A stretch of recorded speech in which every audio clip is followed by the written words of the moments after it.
Hello everyone, and thank you for attending our webinar series on COVID-19 vaccination in Southeast Asia. Today we will discuss vaccination and employment law in Thailand. So for those who don't know me, my name is Marion Carles, and I am a senior legal advisor and head of DFDL's employment practice group. And I will have the pleasure to host our webinar on COVID-19 in Thailand today. So DFDL is a law firm based in Southeast Asia, and we specialize in emerging markets. We are present in 9 countries. We employ over 150 advisors and more than 300 staff.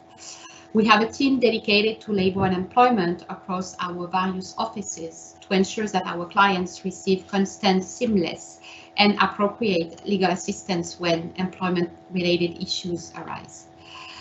So today we actually have a very large audience, and we will do our best to answer as many questions that you may have.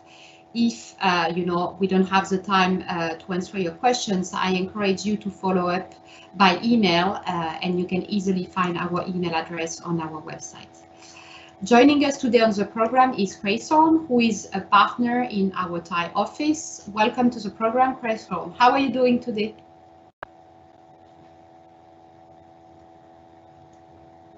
I think you are on mute, then. Kraisorn. Hi, apologies. Yes, I'm fine, and thank you for having me for this today webinar.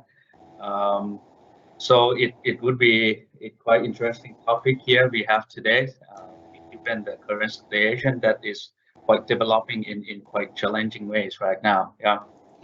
Yeah, and actually before we we move to the discussion, I think it will be interesting for the audience if you could provide a little bit of update and background of the situation in Thailand right now, and also in terms of the vaccination campaign. I don't know if the vaccination campaign started in Thailand or not. Yeah, just for a little update for those who probably call out from outside of the country. We basically in the 3rd wave of pandemic right now. So because of the new cluster, and it has made Bangkok having around 2,000 cases infections on a daily basis so far. Today there's a significant development because the rate of daily infection has reached to 5,000, but it does not change the situation right now, because the numbers the authority files today, almost half of that were from prison in Bangkok, as well as prison in other provinces in Thailand. So the measures are still the same, but the situation and I think right now the measures recommended by the government is already high and intense, and any increase of measures could further affect a number of business operators that rely on people traveling around in the city. So basically the government encourage any company, any workplace to work from home and to be in the buildings at least as possible. Some buildings and some operators require or impose the employee to seek for clear approval before entering into the workplace premise. And the restaurant cannot serve any food inside the restaurant areas, so only takes out available in Bangkok, and all the big gatherings are basically banned right now in Bangkok and in all the red zone designated by the authority. In terms of vaccination program, right now, since there's a lot of pressures from hospitality business operators and many I think this is positive right now from the government, that the government try to achieve 50 million vaccination, 50 million dose of people vaccinated target within this year. So far, in the past the first quarter of this year, in February, the government started rolled out vaccination targeting the frontline workers, nurses and doctors, as well as the elders. There's a lot of debates around the available vaccines, about the efficiency of those vaccines made available at the early phase. Because of that, right now the government ensure that there will be more options available. In Thailand, the key main vaccine available will be Sinovac and AstraZeneca, but government already approved more. I understand that is Johnson & Johnson that already approved, and Pfizer and Moderna are under the consideration, as well as Sputnik 5 V or Sputnik 5 from Russia.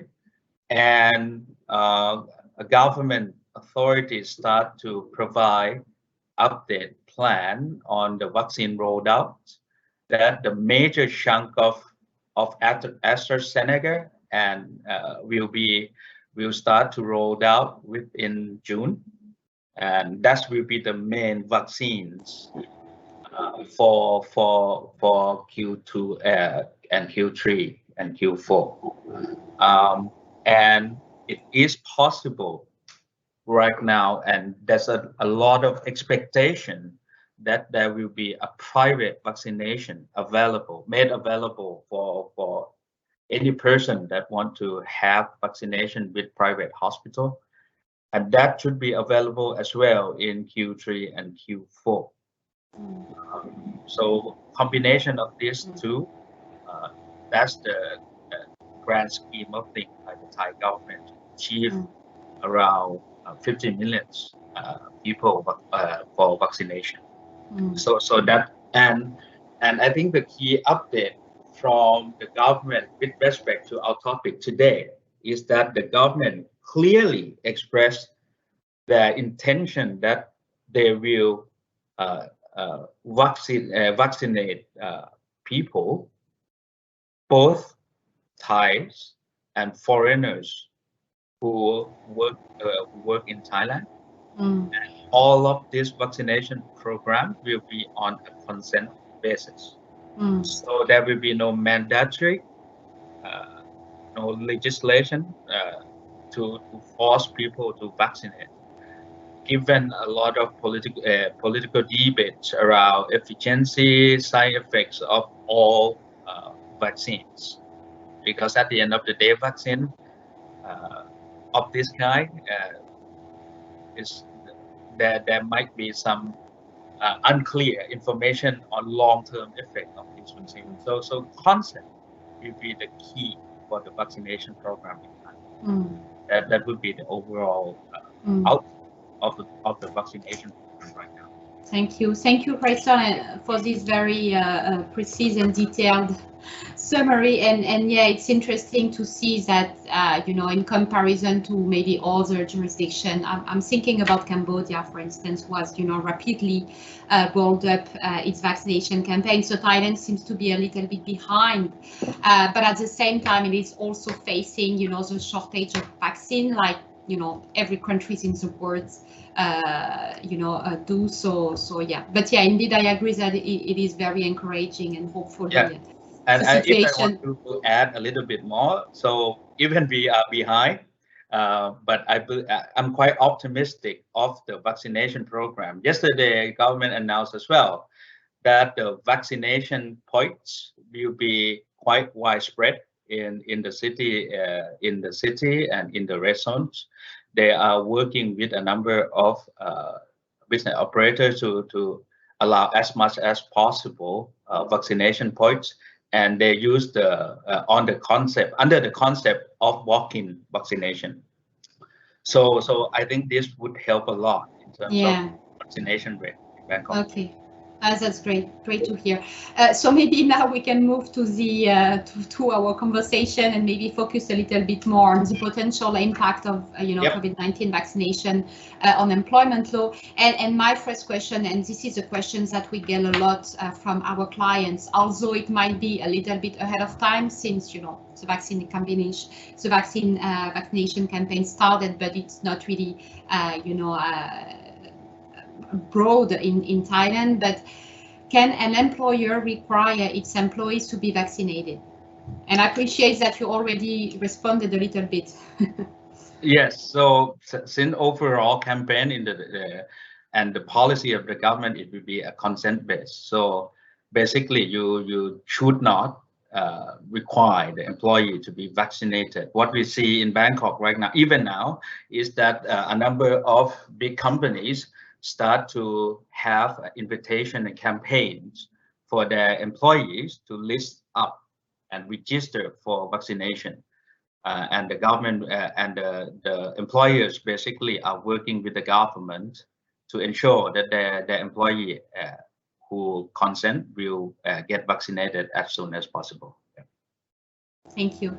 And second question, which is again, I think a little bit ahead of time, but it is interesting, I think, to have your input on this. Do you think that in the future, employer may refuse to hire applicants that have not been vaccinated or who does not want to be vaccinated? Do you see this happening?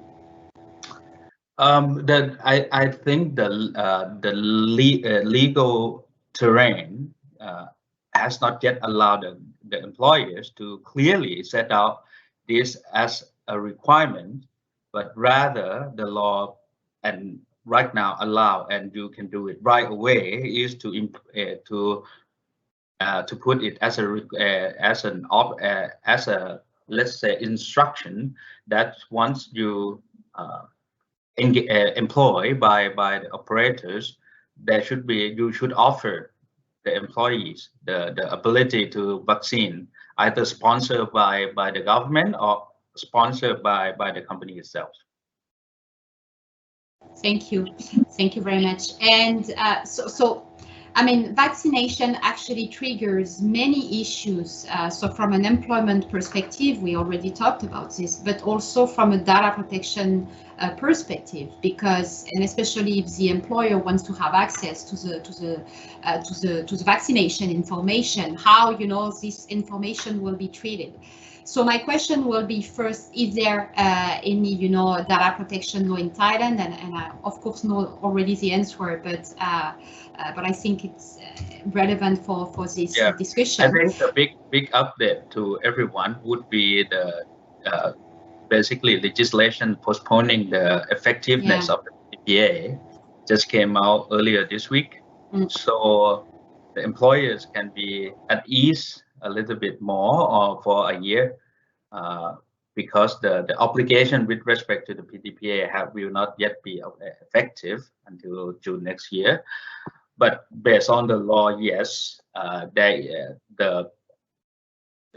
information whether the employee have been vaccinated should be considered as a health information and is considered as sensitive data under the law. So express when you want to collect, process, and transfer of this information, you require express consent from employees, which is distinct. Basically, the consent should be separate, should be clear, easily readable. What you will use, what kind of information you collect, what is the purpose of collection, and whether you will transfer this information to other entities in your group, either in Thailand or in overseas. And when it comes to sensitive data, the rule of thumb for us right now for PDPA implication is that you should use this information as short as possible to serve the purpose that you clearly specify to the employee, basically is to manage the with respect to COVID-19. So once you complete this cycle of information, you should delete it. Basically, you should not keep it because keeping any sensitive data will entails a lot of obligation on the employees. Mm. And I mean, this is the discussions that we had together, but do you think these specific data that I understand will be treated as sensitive data, do you think that, employers can rely maybe on an exemption to not, request the consent, or does the consent is an absolute necessity in this case? So legal basis here, so of course, it's always a recommendation to to rely on exemptions whenever it's possible, because receiving consent, even you receive it, it's entail a number of obligations. You may need to keep update the information, seeking for a constant seeking for consent for any adjustment of your policy if those information obtained by you was obtained on a consent basis.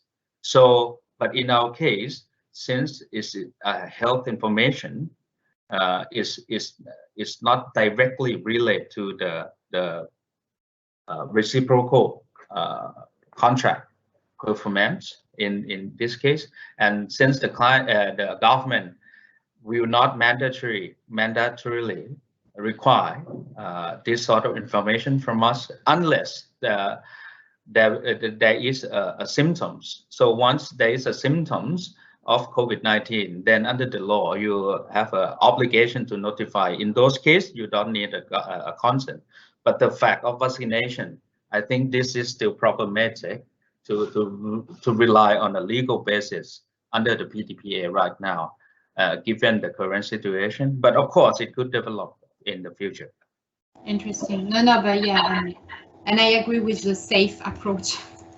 Yeah. I think it's better to proceed this way. So maybe a last question, and this one is also very interesting because, well, from an employer, you have, the obligation to ensure a health a workplace that is safe for, your employees. And at the same time, employees, as you said, have the freedom to take or not take the vaccine. So how, as an employer, you combine this, and can you, as an employer, require employees who cannot or will not agree to vaccination to coming from coming to the workplace? Yes, right now it's possible. Under the current law, the employer has the power to demand the employee who are at risk of infection stay away from workplace. However, you need to keep paying the basic salary of the employees. So the issue is, it will not be a big issue for sectors like a service sector or for administrative staff that can work from home. Yes. But in terms of factory, that would be a little bit problematic because the law and the Department of Labor and Welfare issue the policy quite clearly that you need to keep paying the employee, because this is not the failure on the employee's part in terms of any legal obligation that the employees have. It just simply so basically the government view that this is the pandemic and it's not anybody's fault that they have a risk, and given that the vaccines still have some issue in terms of side effects and so on. So it should not, the employee should not be the one who be blamed because of his foreignness, his or her foreignness about the vaccines and stay away from vaccination. But of course, the employer have the right to instruct and demand the employee not to be at the premise. The consequence of which will be that the employer need to keep paying the basic salary. And the government could speak quite clearly that any termination based on the ground of COVID-19 symptoms, infection, or vaccination could be considered as a termination without cause. So basically, surrender pay will apply. This is the policy of the LPW right now. But again, maybe this has not yet been ruled by the Thai court, which is the ultimate body of legal interpretation. But yeah, since the LPW has the direct power to issue the ruling around whether to make payment of surrender pay, so it might be better for the employer to ensure that they comply with this policy. Thank you. And maybe a last question to rebound on actually these questions that we just discussed. Do you think that the employer should secure the employee's consent for, asking the employee to not come to the workplace, or it's not necessary in your view? In this front is different from PDPA. This is the Labor Protection Act requirement. So it's always easier with no consequence to get consent from the employees. And in terms of, in case that the employee need to be quarantined or need to be under hospitalization, you can utilize, the employer can utilize the sick leave, which is 30 days per year for the employees, as well as annual leave. We need to also mention that by default, the law allows the employer to determine unilaterally the annual leave of the employees. So the employer can do that, force the employees to stay away from the office for some time for the purpose of quarantine or for the purpose of hospitalization. Thank you, Kraisorn. And actually, that concludes our webinar for today. So thank you, all the participants for attending our webinar. If you have any question, please feel free to contact me or Kraisorn. Again, you can easily find our information on our website. This session has been recorded and will be available shortly on our website and social media. If you enjoy this program, I encourage you to connect you tomorrow at the same time for the Vietnam session, and this actually will be our last session, where our legal expert will discuss COVID-19 vaccination in Vietnam. Thank you so much, Kraisorn. Thank you again for your participation, and I'll see you next time. Thank you very much.